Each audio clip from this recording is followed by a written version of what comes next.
अस्सलाम वालेकुम and hi to everyone. आज हम CSU 3.1 चैप्टर 13 के पेज 4 में सब मेर्ज आर्क वेल्डिंग प्रोसेस का जो पेज 4 है उसमें वेरिएबल्स पैरामीटर्स और उसमें जो उसकी जो वायर फीड स्पीड है, वोल्टेज है, इलेक्ट्रोस्टिक आउट, उसका जो फ्लक्स डेप्थ है, ट्रेवल स्पीड है और इसके जितने भी इक्विपमेंट है उसका इंस्पेक्शन पॉइंट और इसके इलेक्ट्रोड्स के मतलब आज हम डिस्कस करेंगे। तो सबसे पहले नंबर 1 में हम जो है वायर फीड स्पीड की बात करते हैं। Increasing the wire feed speed automatically increasing the current in the wire.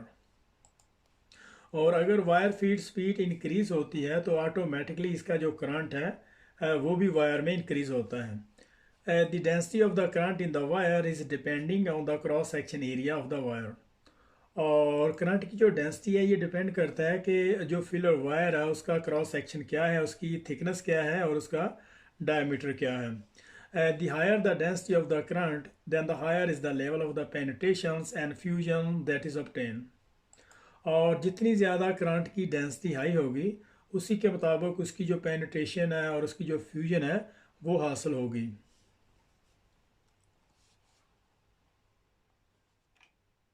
तो नंबर 2 में इसके जो वोल्टेज हैं, the open circuit and welding arc voltage are critical variable in any SAW WPS। और वोल्टेज में जो ओपन सर्किट वोल्टेज है ये जो है आर को जो इनिशिएट करने के लिए इसको यूज़ करते हैं।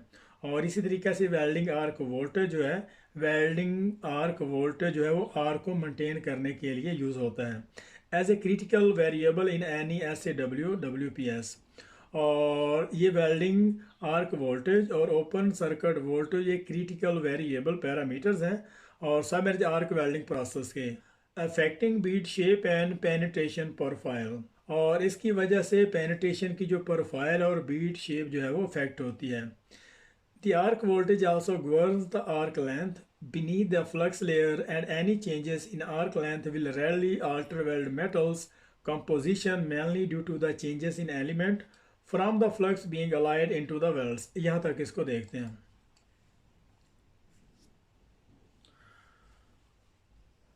और आर्क वोल्टेज जो है वो आर्क लेंथ को जो फ्लक्स लेयर है उसके नीचे से इसको जो है वो कंट्रोल करता है। Any changes in arc length will rarely alter weld metals.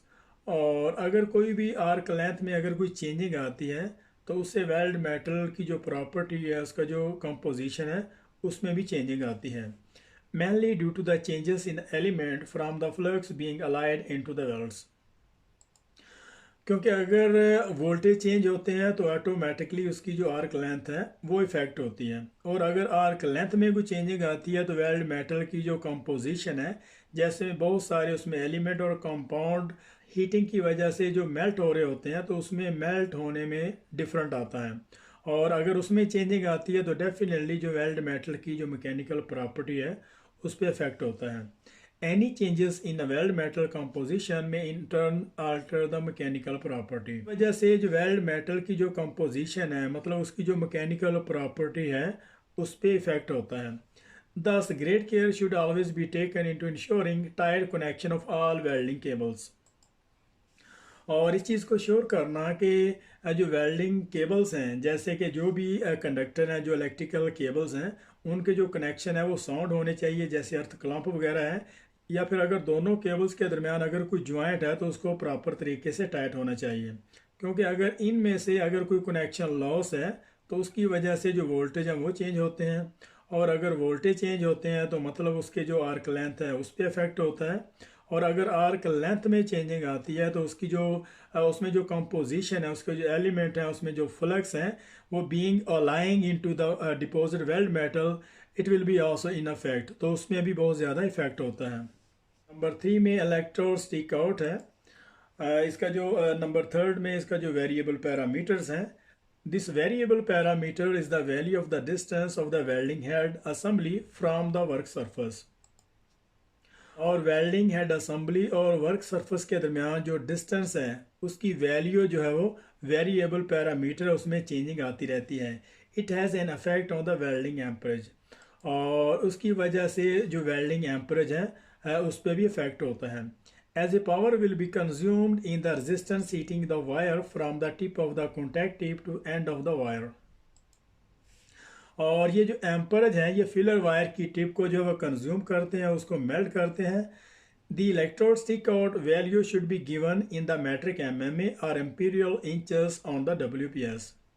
और इलेक्ट्रोड की स्टिक आउट जो उसकी जो वैल्यू है उसको मैट्रिक MMA और एम्पीरियल इंचेस में उसको जो है वो मेजर करते हैं।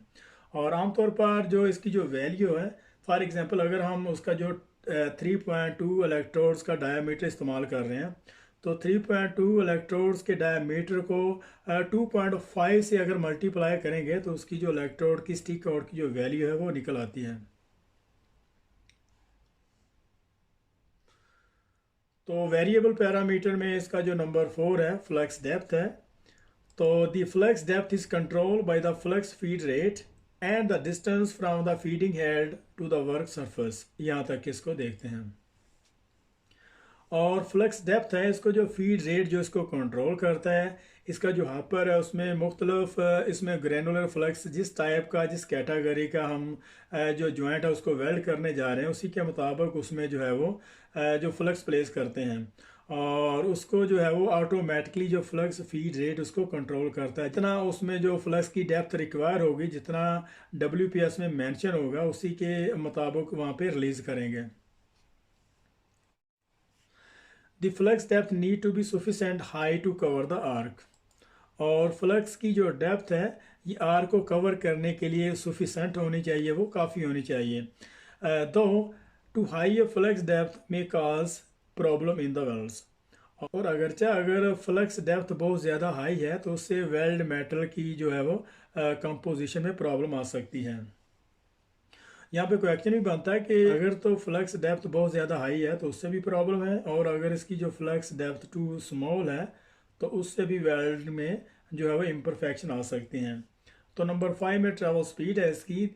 As SAW is most often a mechanized process, the travel speed can be considered as an imported variable parameter affecting penetration and bead profile. यहाँ तक इसको देखते हैं।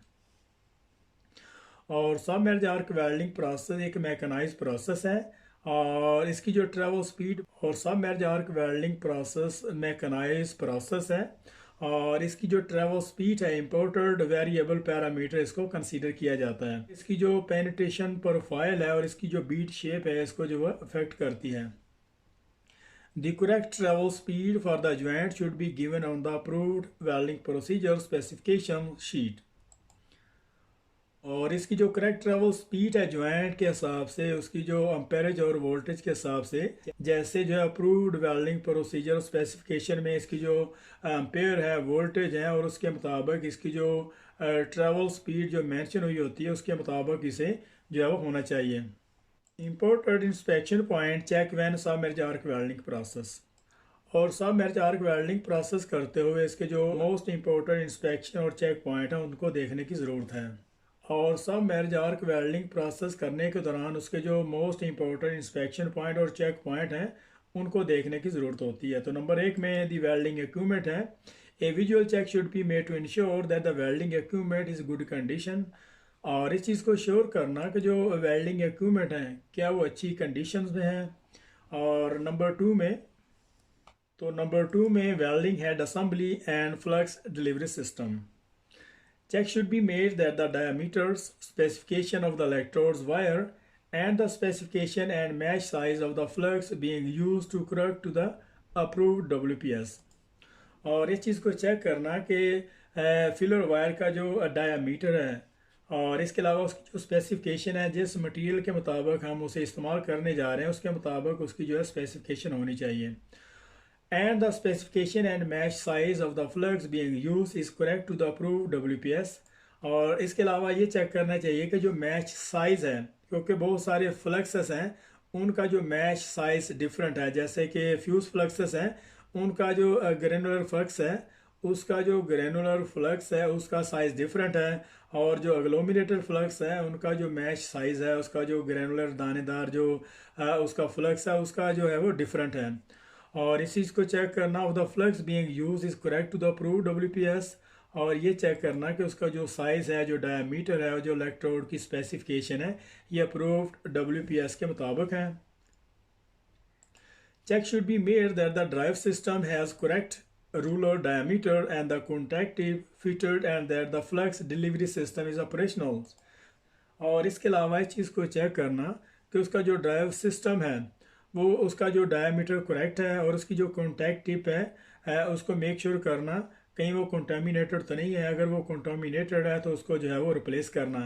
और इसके अलावा जो फ्लक्स डिलीवरी सिस्टम है इज़ ऑपरेशनल, और जो उसका जो फ्लक्स डिलीवरी सिस्टम है, जो उसका फीड रेट है जहाँ से फ्लक्स जो है वो डिलीवर हो रहा होता है, उसको चेक करना। A check should also be made that the electrode stick और dimension is correct। और इस चीज़ को चेक करना कि जो इलेक्ट्रोड की स्टिक और की जो dimension है क्या वो correct है। and if using run on and run off plates that these are fitted and tagged in place correctly। और इसके अलावा इसकी जो रन ऑन और रन ऑफ प्लेट्स हैं जो सीम्स के दोनों तरफ पे लगाई जाती हैं उसको चेक करना क्या वो करेक्ट जगह पे लगी हुई हैं। तो यहाँ पे हमारा 13.4 यहाँ पे ख़त्म हो रहा है। तो मिलते हैं नेक्स्ट पेज में, तब तक के लिए अल्लाह हाफिज़।